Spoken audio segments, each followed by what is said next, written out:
There's an enormous amount of teaching around the very first word of this week's Torah portion, Vayigash, which means, and he approached.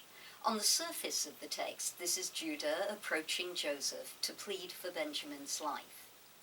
The traditional interpretations of this word dig into what it means to approach somebody. So, for example, you only approach them to conciliate, or you only approach them when you want to make war with them. But the Hasidic tradition picks up the word and, as is its way, takes it and applies it psychologically and in an inward direction.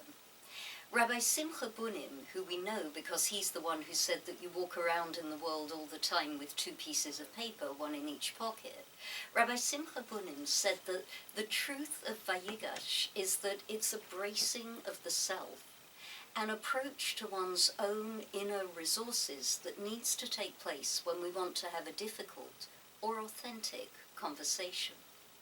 In other words, the lesson of this week's Torah portion for us is a kind of think before you talk lesson. Not necessarily in planning out what you're going to say like an advocate, but taking a moment to think and go inwards and approach our most authentic, our most real, in order to be able to enter the difficult conversation.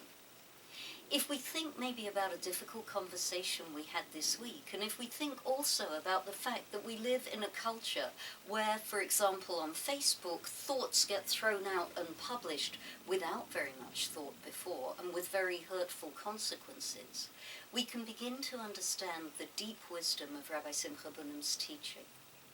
So perhaps, and this is where it gets hard, next time we have a difficult conversation, we can for a moment remember the lesson of Vayigash.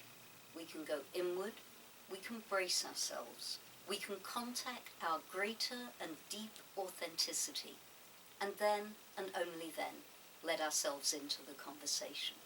That was your Torah in 2.